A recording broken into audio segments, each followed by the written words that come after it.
What's up, guys? Welcome back to my YouTube channel. Today, we're going to go over a monthly update, and this is going to be for July, no longer June. And so, had a pretty decent month, paid off a good bit of debt. Bulk of that was some federal and state taxes that were due. We had been saving up for quite a while for that. We got the extension, or everybody got the extension from the coronavirus. The new tax date was July 15th. So that gave us some extra cushion to save up some money for a big tax bill that we had due. So the green line represents our net growth, or excuse me, our net worth growth over time going back to 2017. So you can see we were negative net worth for most of 17 and got into the positive in 2018. And as you can see, so the less solid red line, those are all of our, you can say, consumer debts. The bulk of it is student loans. And given around August or September of 2018, you can see we've really kicked it into high gear and have been aggressively paying down our debts. Uh, we watch what we spend. We're very fortunate. We have some really good jobs. We don't have any car notes. We only have our monthly credit card bills that come due. The only thing that's left is our student loans, and so we've been going at a pretty good clip. We've sacrificed a lot, haven't taken vacations, really watch what we spend. It's very easy, especially when you start making some decent money. It's very easy to go spend a lot of money, and we've been very diligent in paying down our debt. The darker red line that includes our mortgage. So as you can see, we were tipping out close to 500,000, and we've brought that all the way down to about 318,000.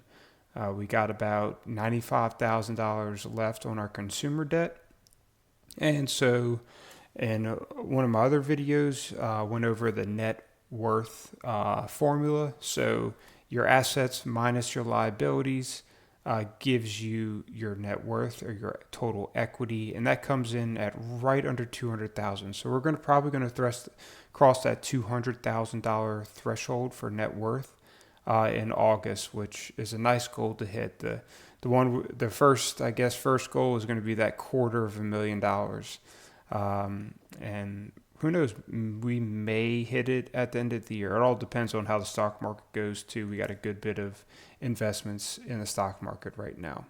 So there's that graph. Next, we're going to look at our income statement or our revenue and expenses. Just created this just to give a little visual, make it a little bit easier to see how we're doing month over month with our income and our expenses. So as you can see, we've hovered around. I mean, the highest month was 16,000. That I think included. Let's take a look real quick. We got, let's see, 1,000. Excuse me, May. The stimulus check, $2,400 extra. I know a lot of people got that as well. So in July, we had a lot more expenses come due. However, I think about $850 of that is getting reimbursed by my work, but we still track that. It's still going in there. So next month we'll see a negative $849 when I get reimbursed from that. Let's see what else. We had our flood insurance and ring insurance, the engagement ring. That was due in the same month. So total combined, that was $632. Flood insurance, actually not that bad.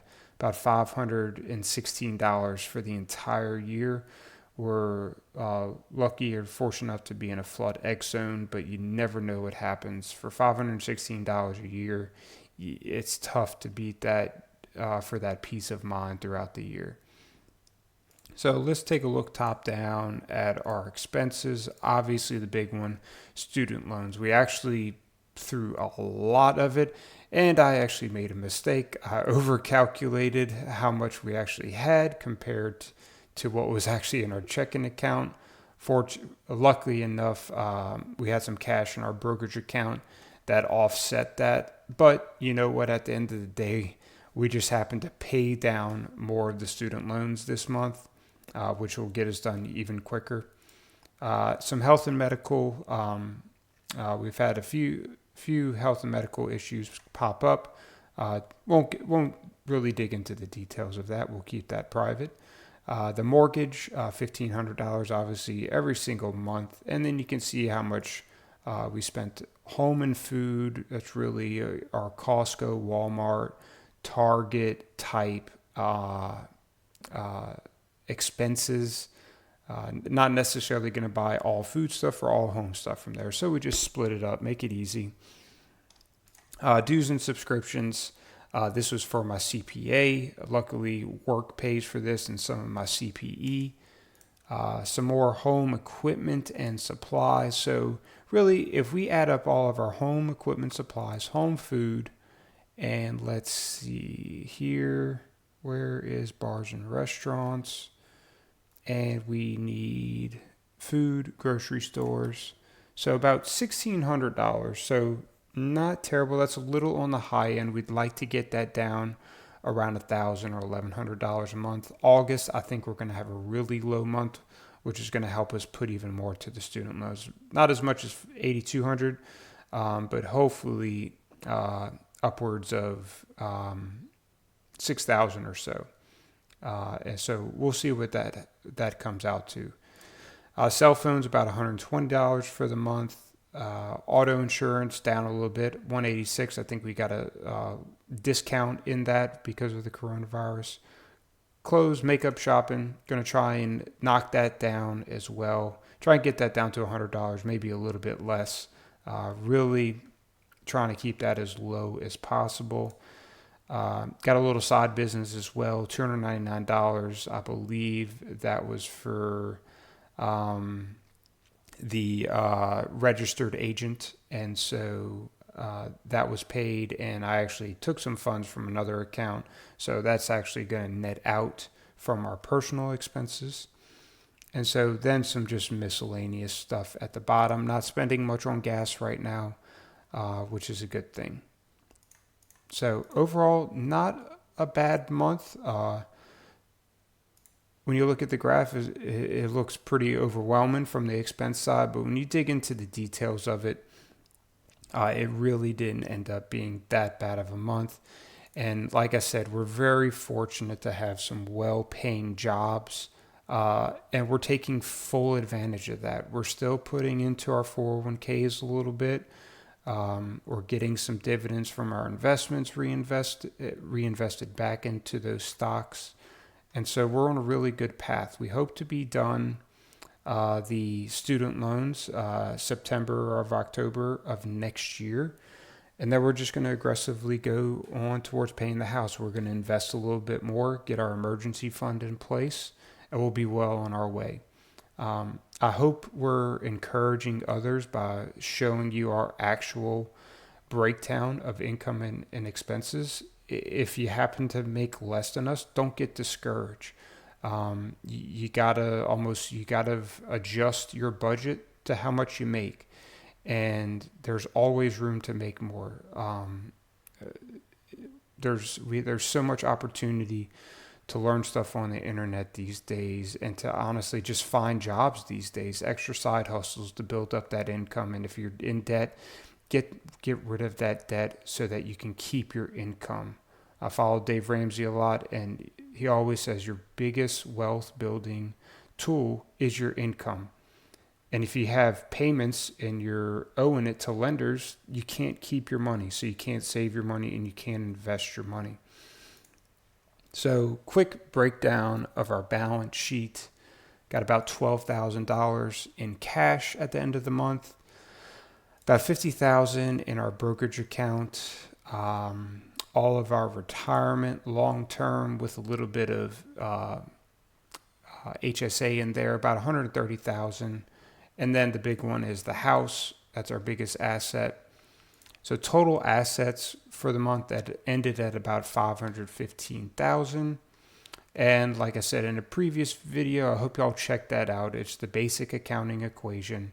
Assets minus your liabilities equals your equity or your net worth. Credit cards up a little bit, $3,700. Again, $850 of that is going to get reimbursed from my work. We've got about $223,000 left on the mortgage, and student loans down to $91,900, almost breaking that $90,000 threshold into the 80s. We'll hit that next month, as you can see. And we paid off our very big tax bill for the year. And that leaves us with a net income of $196,000. So I appreciate y'all checking out our videos. I hope this inspires everybody to, if you haven't been looking at your personal finances, to do that. Please drop a question in the comments section if you have any questions for me. If you're just getting started, I'd love to help people out with this. Man, if you can get a hold of your personal finances, especially if you're married with your spouse, it goes a long way in that relationship and communication. So appreciate it, guys. We'll catch you next time. Please like and subscribe. And like I said, drop a comment. So we'll catch y'all later.